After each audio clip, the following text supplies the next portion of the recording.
magandang araw and welcome back sa aking channel. So for today's video guys, galing kami ni Kumaring Alex sa pancake. Sinundo ko siya kasi mas maaga yung out niya sa school. At ito po, tignan nyo guys. Bumili kami ng panghanda ni Erna. So nagbigay si Ma'am Pibilab ng magagamit para sa birthday ni Erna. Buksan mo nga Irene. Asan yung mga karne? Yung binili natin. So tayo na lang magluto. Ayan. Bali 2 kilo siya. Ayan. Labas mo na lahat. Tulungan kita.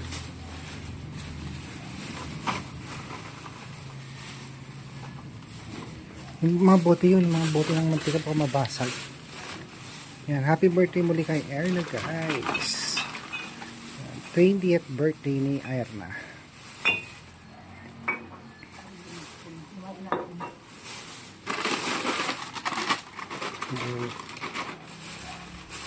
So tara, ihanda na natin, i-prepare na natin. Magbutas yata itong soylent video. Baka may nalaglag. Ang dami namang kalamansi.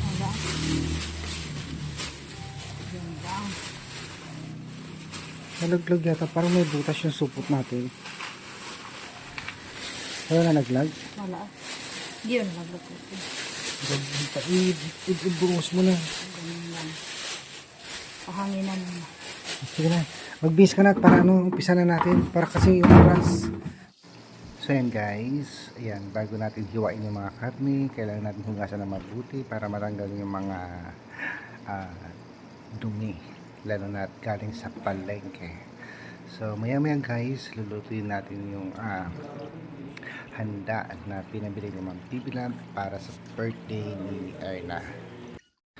So yan guys, nagayat na rin namin yung mga repolyo, yung mga sangkap, mga gulay na ihahalo dito sa lulutuin naming pansit para sa birthday ni Erna. So binabad muna namin dito yung pansit bihon guys para hindi siya maubos yung sabaw na ilalagay namin doon sa pansit bihon. So mamaya umpisa na natin lutuin ang pansit kasama si Kumar Irene.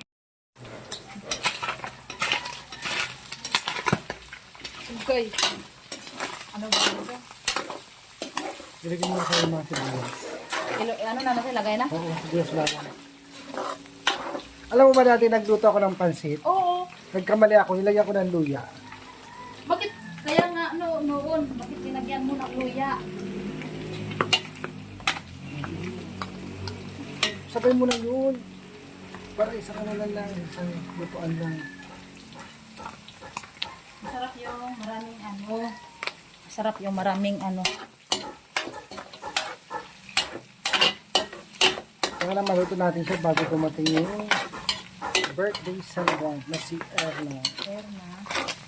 Ala,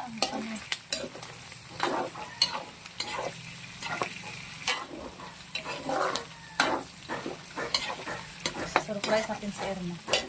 Ilalagay na natin. Parang dumami yung mantika, kunti lang nilagay. Mas maganda noon para, di ba, kunti lang yung binagay mo kanina, di ba?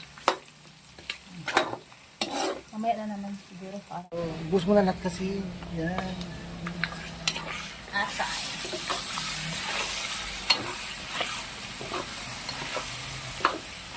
Tapos yata yung yung carrots. Carrots.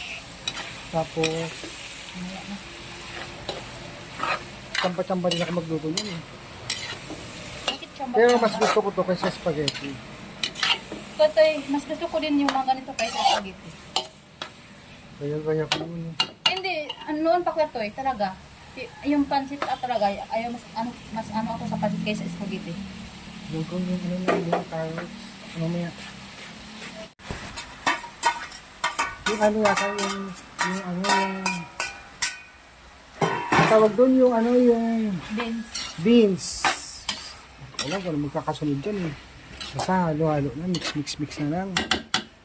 Sorry. Hindi naman ako nagluluto kasi masyado ng pansit. Ay, hindi mo nilagyan ng oyster. Sige na, mix mo lang.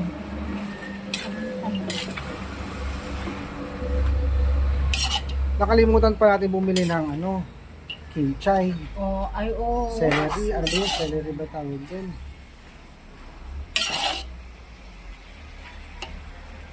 Next. Kulang.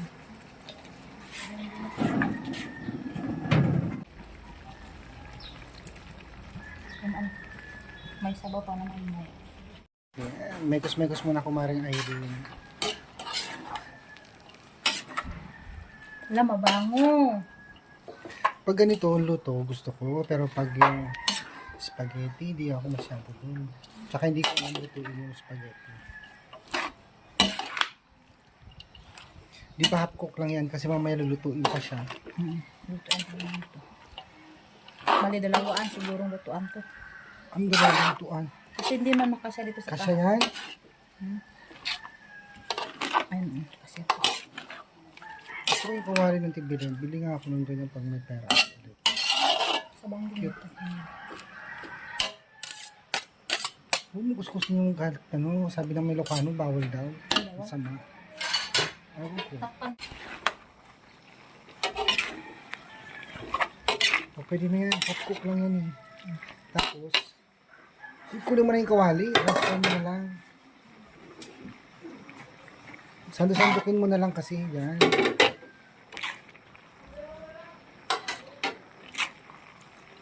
Huwag mo kunin yung sabaw. Para ano. Yun. Kaya di ba mamaling kita, di ba? Hindi ito magpawala ng atay. Sabi niya may atay. Pag mag-adobo ako, atay talaga. Kaya mo pag magbaon na ako ah.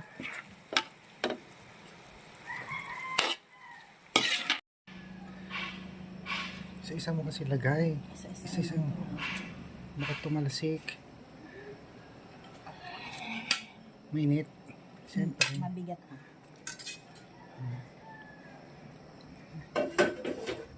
Tapos ilagay natin ito yung Hindi, i-mix mo muna yan. Lutuin mo muna yan. Tapos susunod yata yung ano. Yung kanton. Di ba yung kanton durug-durugin mo? Hindi na. Hindi ganun. hindi na pwede. Para masarap siya pag ano, pag durug-durugin mo. Parang kunti yata yung tubig Parang natin. tama-tama lang tong tubig na to eh. Kaya may tubig ka pa naman yung ano. Naalala mo yung lumpia natin mara. Yung niluto sa bahay, daming tubig. So wala na nga ito. Kinato pa eh. Lagay na natin to. Hindi ka naluto. Lutuin mo muna yan.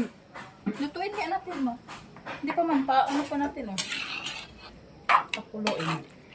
Tsampa-tsampa ka din. Hindi mo rin yata masyado kabisado. Petoy. Hindi yun samba-samba. Gusto ko magluto ako kaya tayo magkarinderya ako. May kapital ako soon. Sa Davao. Yan ang gagawin ko magluto-luto. Kahit ganito lang kuya Toy. Alam mo yung sa amin kuya Toy, magluto lang na ganito. Kahit ano lang kuya Toy. Kunting karne at repolyo lang. Tagtipin yung balot. Yung balot, kagaya ng silupin ng ice. Doon ko ilagay yung ano. Gusto na sa kakakain mo. Ano na kuya Toy, ano na talaga doon. Marami nang bumibili. Pag ano. Okay na to kuya Toy eh. Wala ka naman masyadong customer doon sa Taloytoy. Marami ng tao ngayon kuya Toy. Ang ganda ng kalsada doon. Kalsada lang, pero yung mga residente, konti lang. Parang hindi ako nakarating doon. Oo, hindi ka nakan. Pero ngayon, di ba punta tayo doon, hindi pa masyado maganda. Pero ngayon, maganda na yung ano. Halos yung, di ba, mga bahay sa taas, doon na sa ano, nandun na sa gilid ng kalsada. Alam mo, magaganda na yung mga bahay nila Kuya Toy. Hindi, wow. Yung mga kasama namin. Di ba sa akin, nabutas. Wala ka naman doon eh. Kaya nga Kuya Hindi Toy. pagandahin mo pag ano, nakapagtapos ka, nakapagtrabaho Kuya ka. Toy, magaganda na yung bahay nila, mga simento na, simintano da, ano Kuya Toy, mga halos simento na Kuya Toy, ang lalaki pa naman yung bahay nila. Tapos sabi ko yung akin, wala pa ako na lang na naman yung naiwan doon Kuya Toy. Tapos na-improve na yung mga ano, alam mo, na-improve din sila kasi may mga ano din sila, nagtrabaho ng kahit kalsada lang yung trabaho nila Kuya Toy. Pwede mo natin ilagay yung ano. Yung, Hindi, tignan mo muna kung naluto na yan. Di ba tinitikman yan? hindi natin Tuyo na. tingin mo. Hindi mo kasi, ibalik ka rin mo. Sa yung ilalim mo. Ano natin muna kasi. Yan, ganyan. Wala nang tubig, naubos na. Sabi kasi, kulang eh. Para tayong tamba-tamba din eh. Hindi yun samba-samba ko ito. Tingnan mo, may tuloy pa sa ilalim, di ba? Hindi yun samba-samba ko ito. Tama na kayo isa lang. No? Kasi pag dagdagan pa natin ng kanton, wala na. Dry na. Kulang yung tubig natin. Uy.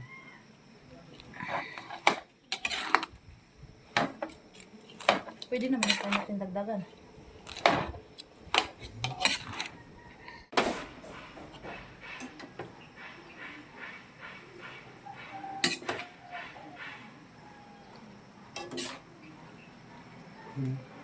Mix mo pa muna bago mo ihalo ulit.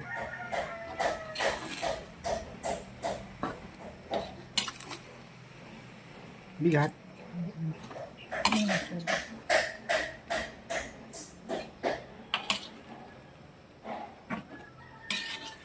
Sabi mo, agkurang. Tama lang ang sabaw. Dagdagan mo pa. Bilagay mo na kasi lahat yun. Buhos mo na lahat yan. Magluto time. Ay, gawin ko Ay, na. sa akin na to. Meron pa. Pwede naman gawin. Wala, tama-tama talaga kuya tay. Diba? Oh.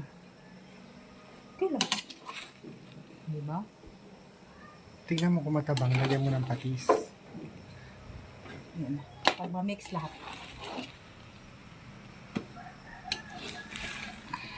Baka nagtutong na sa ilalim. Tingnan mo. Yung ilalim niya. Baka natutong na. Nasunog na.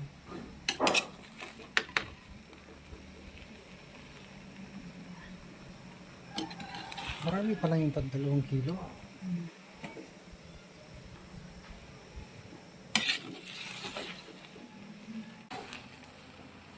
Kasi nasusunog ilalim yan.